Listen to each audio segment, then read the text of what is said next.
Ladies and gentlemen, I'm Paul, U.S. Army combat veteran, and today we're going to be taking a look at everything wrong with the guns in Fallout 4. You guys know I played Fallout 4, and it was one of the worst gaming experiences I had. I was shocked that someone decided this was a AAA studio, so I'm just curious to know how much worse it would have gotten if I had continued to torment myself. Let's get into it. Hey, what's going on YouTube? It's your boy, Brandy Boy, back at it again with it. Hey, what's going on YouTube? There we go, there's the resolution I want. Back at it again with another Fallout 4 video. And in this video, I'm going to be picking apart everything wrong with the firearms in Fallout 4. Spoiler alert, there's a lot. For the sake of keeping it simple, I'm only going to cover the conventional ballistic guns, and I'll be giving them a rating based on the functionality of their design and their aesthetics. Sometimes when I play shooter games, I notice little details on the guns that... Also, wait. Please hit subscribe, guys. Please hit subscribe. I am trying to get to 100K. I really want that silver play button. It'll look great on my wall. And if everyone who watches this video hits subscribe, I will be well over 100K, and I will do some sort of crazy live stream for you guys. Let me know in the comments that you've subscribed and what crazy thing you want me to do on the live stream.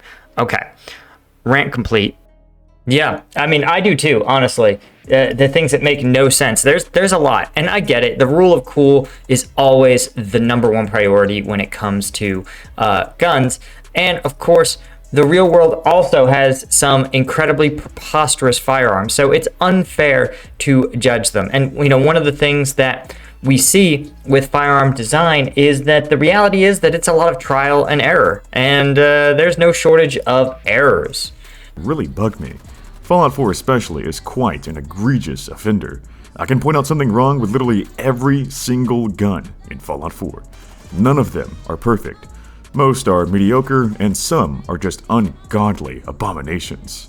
I'm pretty sure that Though again, real guns, you can also point out things that are wrong. Though in the real world, given the fact that we have, 500 years of firearm design to lean on and a lot of combat experience for lots of different firearms, I think you are more likely to see things that aren't necessarily wrong, but are decisions made by the manufacturer for certain types of uses that aren't really that relevant for other uses. But again, bear in mind that badly designed things are everywhere. Look at how many cars end up with safety recalls, and we have 100 years and millions and millions and millions of driving hours of data to draw on to make a better car, and we still kind of dick it up.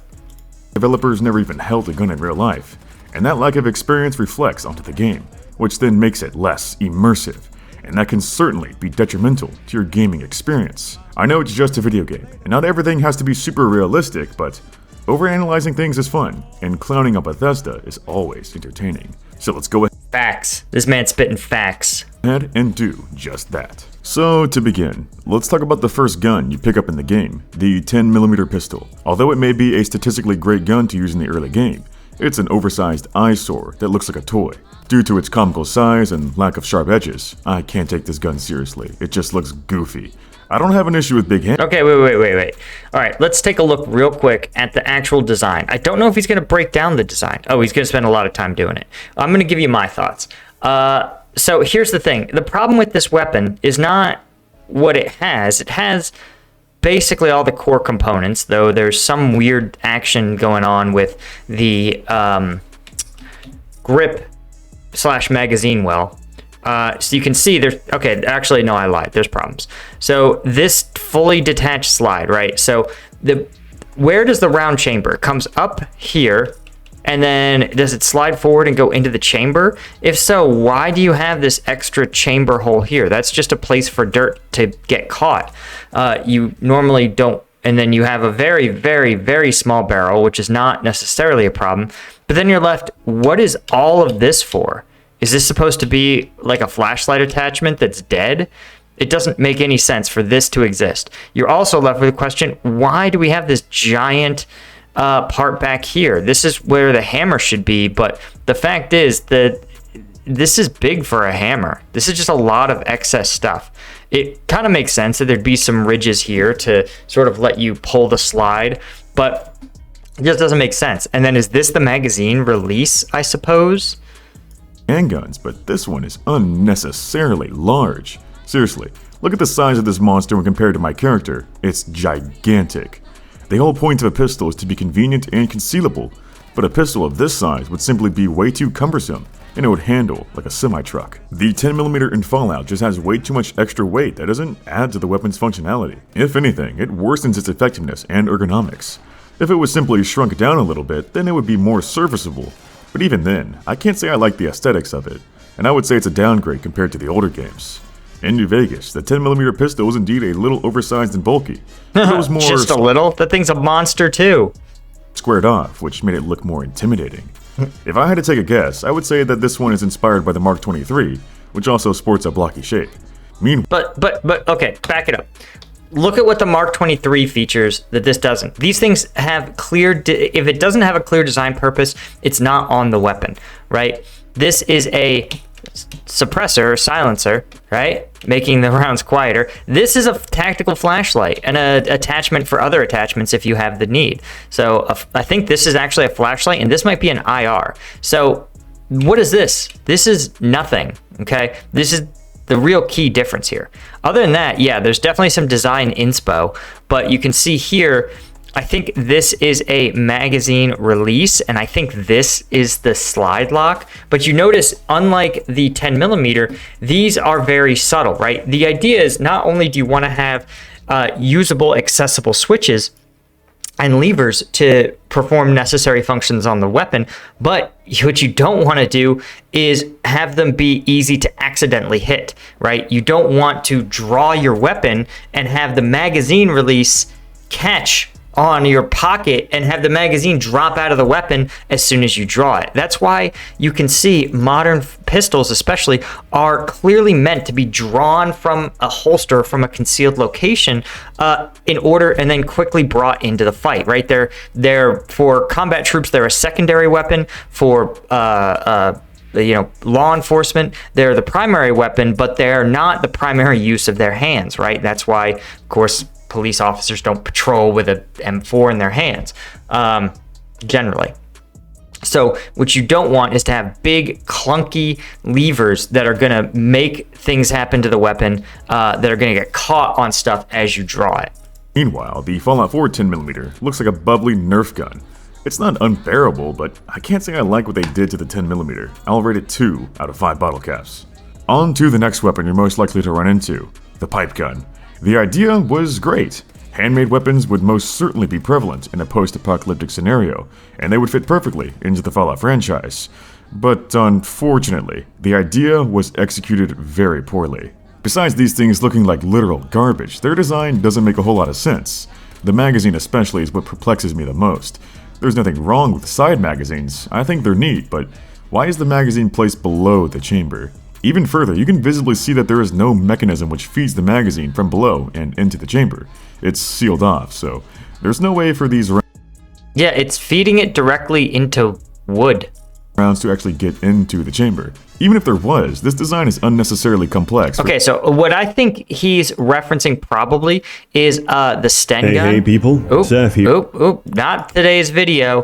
I think it's this. Let's see if I can find the Sten gun. So the Sten gun is a great example of what they're talking about. This was a weapon that was designed in the UK in response to the Battle of Britain, right? The UK was not sure that they were going to have access to exports, right? Or imports, rather, imported weapons. And so they figured out a really efficient way to make a very simple submachine gun, which they refer to as the Sten. And as you can see, the Sten has many similarities. It's made out of what looks like pipe, and that's because it is made out of pipe. It has an incredibly simple trigger mechanism.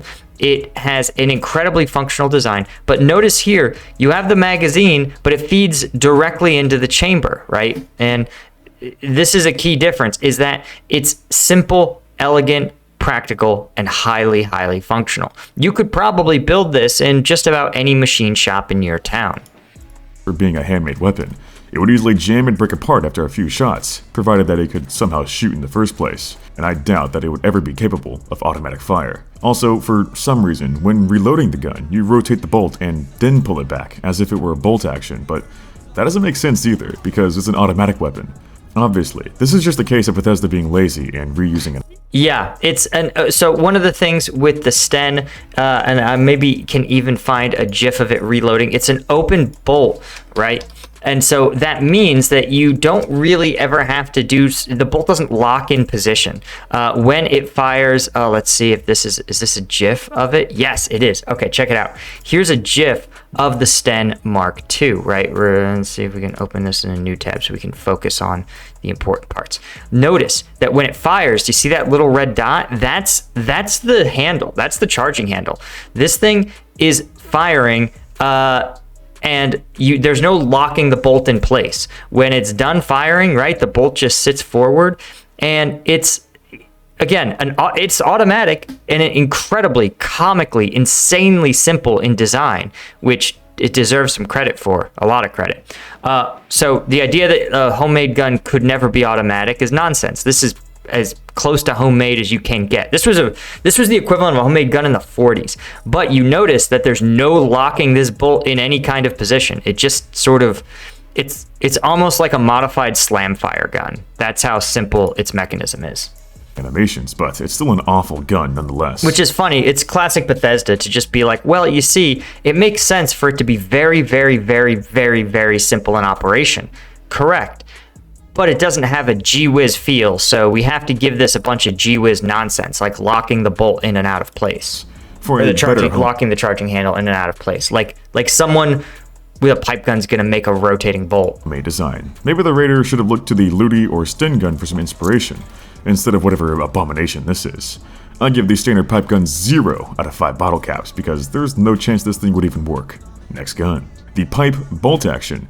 This one might be even worse. The bolt-action pipe guns are visibly missing a magazine, external or internal, so you should only be able to fit one round in at a time, but due to Fallout 4 logic, you just shove multiple rounds into the chamber and it just sorts itself out somehow. That is ridiculous. It's like there's some kind of hidden pocket dimension which holds these extra rounds for storage. Even worse, you can chamber the bolt-action pipe for 50 caliber, and that would absolutely blow up in your face and send little pipe shards into your heart. These things were not made with safety in mind, obviously. Nor were they built to actually function too, it seems. Yeah, here's the other point that he sort of talked about, is that maybe what Bethesda wants you to think about is a lever gun. And in a lever gun, the rounds are placed literally tip to primer in a tube. Now here's the thing, lever guns use a really specific type of round, and it's problematic because those rounds are generally softer tips. So it's safer to have the blunted tip of a lever action round resting against the primer of the other round in the tube. And then they get pulled up from the tube, brought into the chamber with the lever action, right? And then fired. The problem that you run into is that you can't do it with a modern round. It won't work, right? Let's see, lever action tube. Let's see if there's a mechanism. I can't spell, please don't judge me. Here we go. Here's like I mean, it's a YouTube video, but how a lever action works. But you see here, you notice this is a great illustration. One, these are rimfire rounds, so they're actually really safe to be in the lever action weapon. No, I won't say really. I'll never say resting something against a bullet's primer is really safe, but it's safer. But notice how blunted the tips of these rounds are. Here's another example. You can see this also has a blunted tip to these rounds. You could never have, say, a 223 in a lever action rifle, because look, this is what that would look like. And you notice how there's a firing pin, a pin-like object resting right against the primer of the other round. It's so dangerous. And maybe that's what Bethesda thought. But here's the thing, you notice with these, you can clearly see there's basically, it looks like aesthetically, it looks like a second barrel. Obviously, it's not. It's the tube. There's no tube here in this design, right? They're just idiots. You just shove multiple rounds into the chamber and it just sorts itself out somehow. That is ridiculous. It's like there's some kind of hidden pocket dimension which holds these extra rounds for storage. Even worse, you can chamber the bolt-action pipe for 50 caliber, and that would absolutely blow up in your face and send little pipe shards into your heart. These things were not made with safety in mind, obviously, nor were they built to actually function too, it seems. Again, I had to give this one 0 out of 5 bottle caps because it literally defies the laws of reality, and if it did work, it would probably kill you. To give credit where it's due, I suppose the pipe revolver is the most reasonable out of the bunch. Again, it's a gun made from shoddy pipes and scrap metal, so I question its reliability, but the general design of the weapon makes it seem like it could be functional. I will say though, it's kinda silly that you can chamber this thing for 308. There's no revolvers out there which utilize that cartridge, and I doubt this revolver could ever handle that pressure. So the pipe revolver isn't awful, but it could be way better.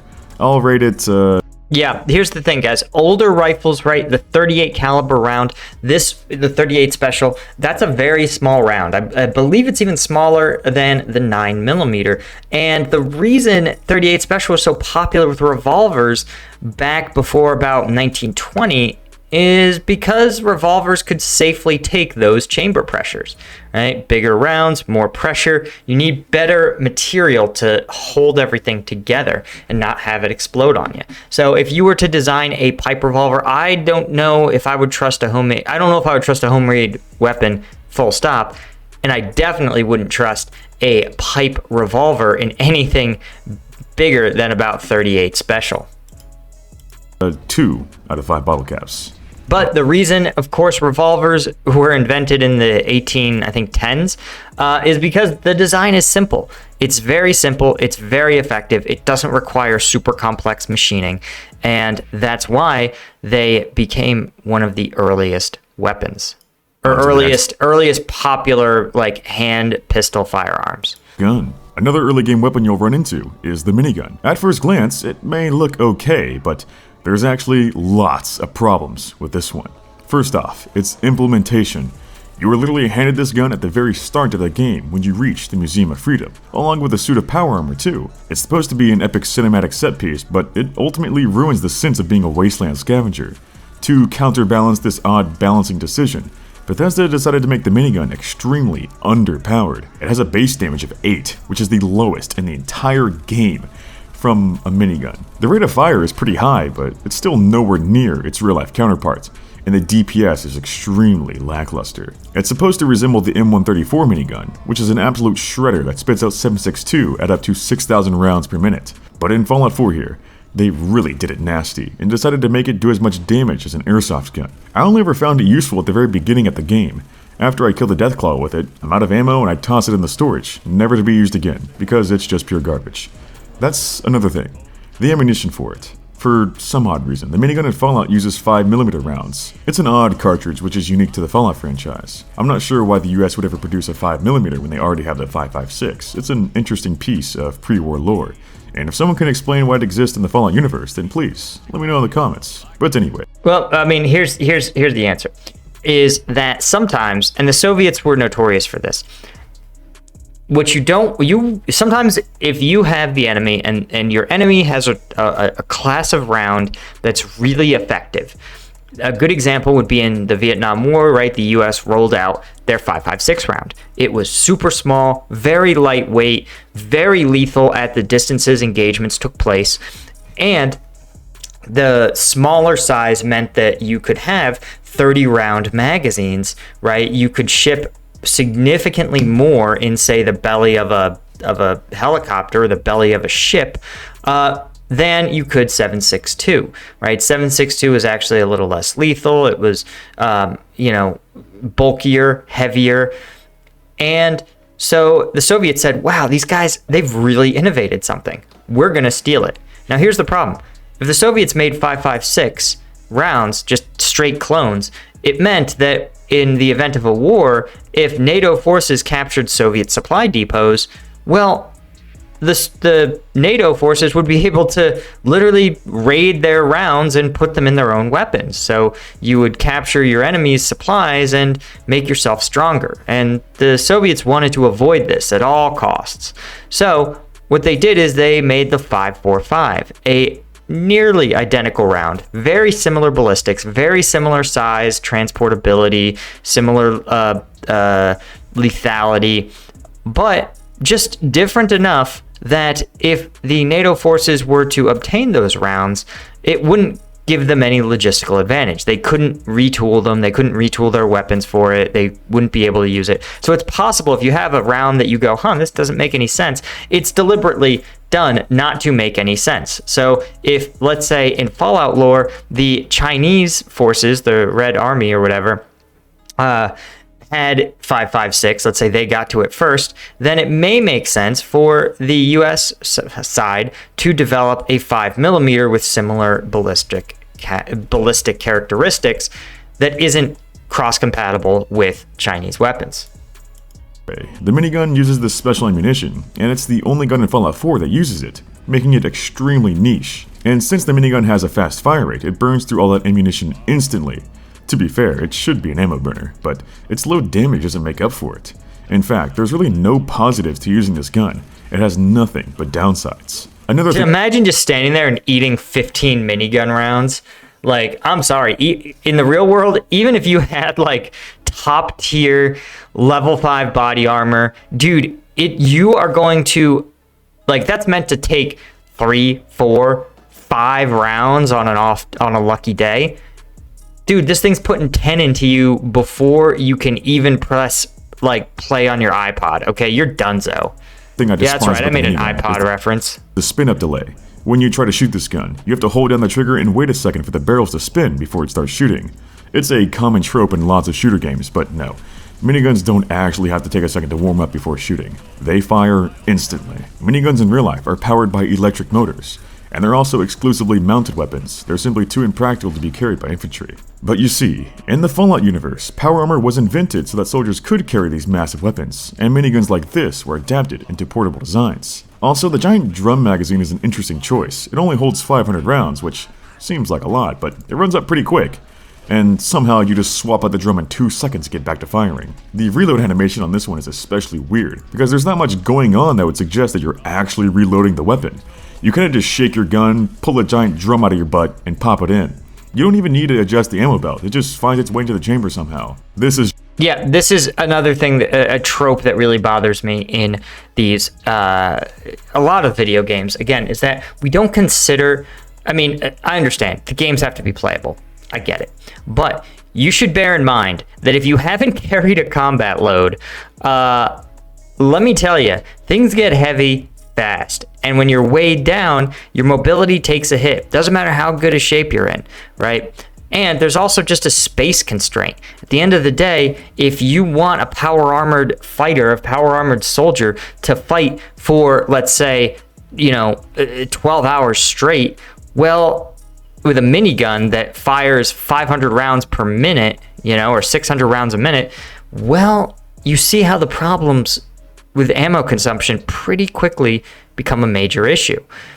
Now, don't get me wrong, an M4 can pump out, I think, like 550, and we only carry 210 rounds of ammunition, but the key difference is that the M4 was meant to be fired at most at a 3-round burst in a crisis. Most of the time, it was meant to be 1 round, 1 trigger pull. And so, it's really worth acknowledging that if you needed to have rounds by the 500, it's hard. It is so hard to carry even a GPMG, a general purpose machine gun like the 240 Bravo. It's so difficult. It requires a 3-man team, 1 person for the ammunition, 1 person for the weapon itself, right? And another person as a assistant gunner with the tripod and the spare barrels. That's how heavy it is and bulky, right? So even if you had power armor and you had it all in a backpack, how would you fish out the rounds when you're in power armor, right? Where do you even go to get them, right? It would just be absolutely nightmarish to try to treat this as a man-portable weapon system. It's just stupid. You're better off just making a bigger, more powerful assault rifle, right? Like the BAR. It's just pure laziness on Bethesda's part. They didn't even bother to give this thing a proper reload animation. And for one last point on the minigun, you can carry this thing outside of power armor like it's nothing, which shouldn't be possible unless you have maxed out strength. I do like the idea of portable heavy weapons. They're badass for sure, but sadly, the minigun's performance is pathetic and ruins my power trip fantasy. Even if it was good, all the design flaws ruin my immersion. Not much thought was put into this gun other than hee minigun go brrrr. So after all of that, I would say that the minigun is the most problematic weapon in the entire game. Yeah, look at that dude move. Okay, listen. One, it's carried in a way that your stride is going to be all screwed up by the weight distribution. I mean, imagine having to run with your body tilted like that and 60 pounds or more of steel pulling you down. Yeah, good luck. You're going to be... Even we don't allow people to fire their 240 Bravo like this, right? Again, a much smaller weapon system. You set that thing up on a tripod, you set it up on some sort of hard structure, you get down behind it, you're not running and gunning. It's almost, I won't say it's impossible, right? If a big, strong dude can hold a 240 Bravo in a standing firing position, probably for less than 30 seconds. No choice but to award it a whopping 0 out of 5 bottle caps. Okay. That was a lot, but let's move on to another early game weapon, the double-barrel shotgun. It's a staple in the shooter genre, and it's likely the first shotty you'll pick up in Fallout 4.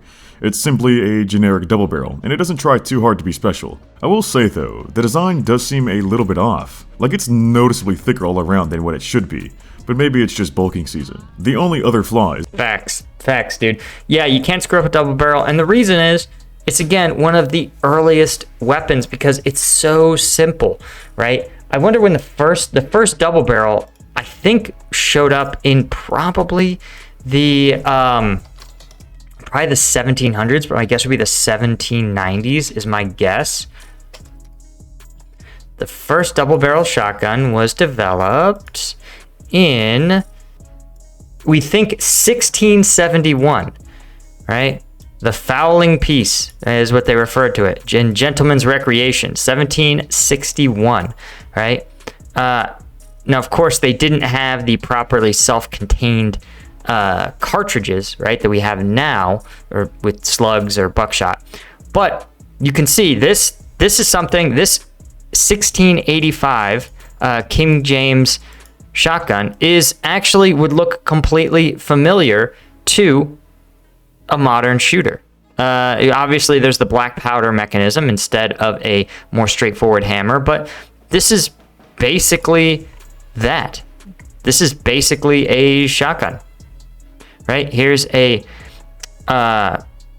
two other muzzle loaders, and right there it is. There's the exact progression. So you can see that the double barrel, right, is a staple, is basically one of the earliest innovations in firearms history. I mean, 1671 was when we were like tube, charge, little metal shit flying out of it. Is that you'll always reload 2 shells, even if you shot just 1, but that's a game-wide issue. But overall, it's pretty solid, and it is bearable. But at the same time, it is really hard to mess up a double barrel that bad. I'll give it 3 out of 5 bottle caps. Oh boy, now for the hunting rifle. It could have been great, but they mucked it up so bad for no reason. The first glaring issue with this gun is that it is left-handed. And I'm not trying to hate on lefties here, but in a world dominated by right-handers, it doesn't make sense for all the bolt-action rifles to be left-handed. You can see that when operating the bolt, your character has to awkwardly lift up the gun and use their left hand to pull it back, which then takes your aim off target, and it just looks uncomfortable to do. There's no excuse as to why Bethesda did this. They knew better, especially since the hunting rifle in the classic games was correctly right-handed. Not only that, but I'm a little envious as a lefty shooter, but you know what? I just had to adapt. I just hold right-handed when it comes to bolt-action rifles. There's no reason not to.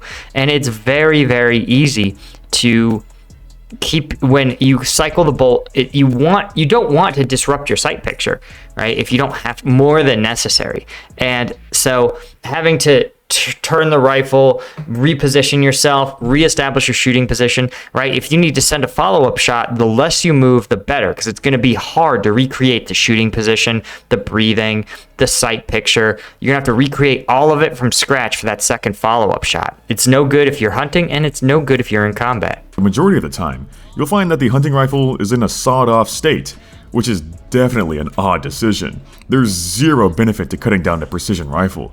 Rifles certainly don't come out of the factory like this, so that means that the raiders or whoever has been doing this is deliberately going around and cutting down every single hunting rifle in sight. They must be Call of Duty players who thought it would give them a bonus aim down sight speed, but in reality, it'll severely hinder your accuracy and stability. There's the only reason you may want to think about cutting down a bolt action rifle like this is if you really want to make it concealable, if you want to hide it or store it or move it around stealthily. The problem is that when you cut it down this much, you reduce the weight, which means the kick is going to be massive, right? It's a physics problem, right?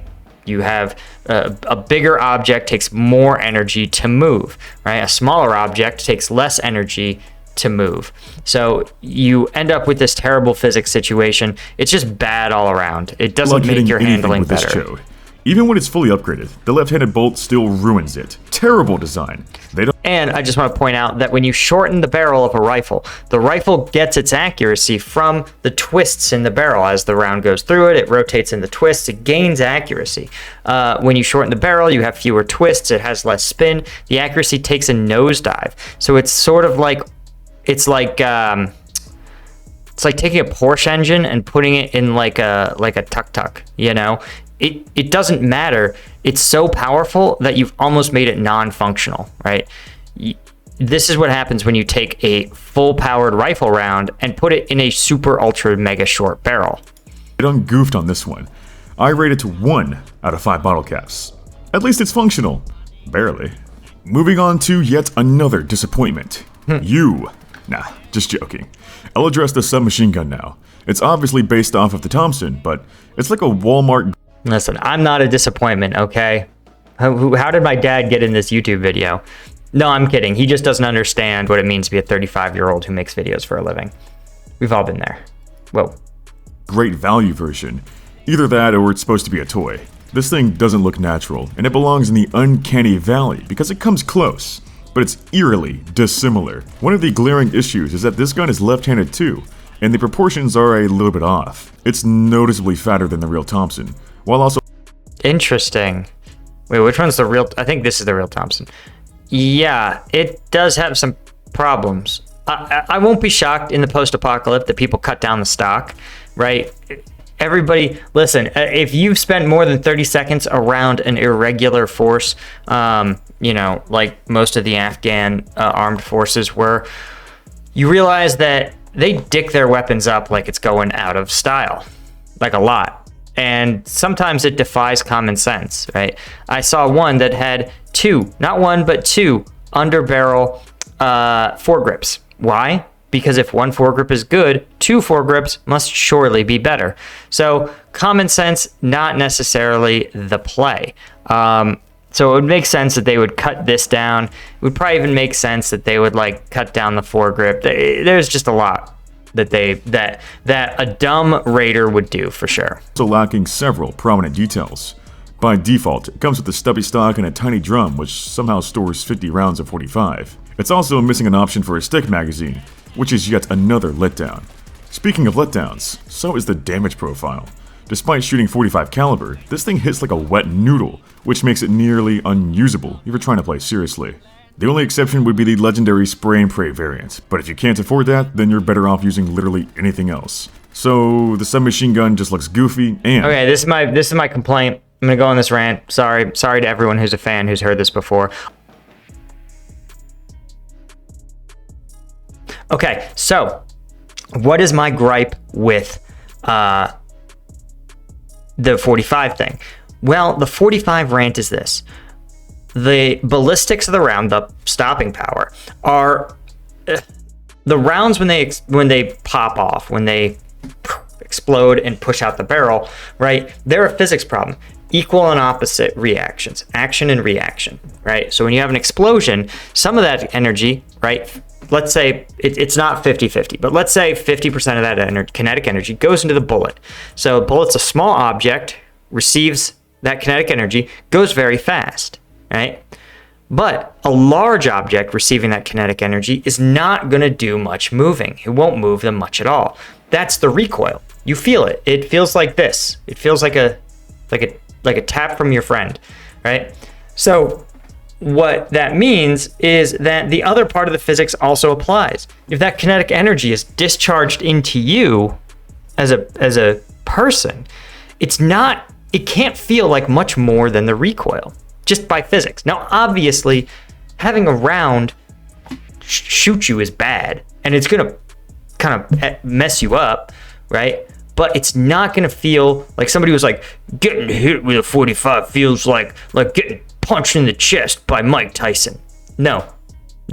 It probably feels that way because of the extreme pain and trauma, but if physically, the amount of physical kinetic energy going into you is not that great. It's not effective in combat either. It's yet another prime example of a toy-like gun which hurts your immersion levels. 1 out of 5 bottle caps. This one blows. On the flip side, the combat rifle is a pretty good option for taking out enemies.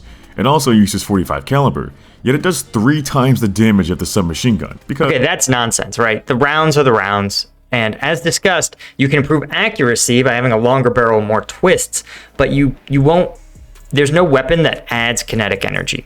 A little bit. Longer barrels can also allow the rifle to accelerate more because it's kind of trapped in that chamber being pushed by the gas, right? Once it leaves the chamber, the gas will escape out the side, and obviously nothing will be accelerating the bullet. So a longer barrel will produce slightly more kinetic energy, will be loaded into the bullet itself, but it's a lot if you're like a long-range shooter, but it's not a lot in terms of the feeling.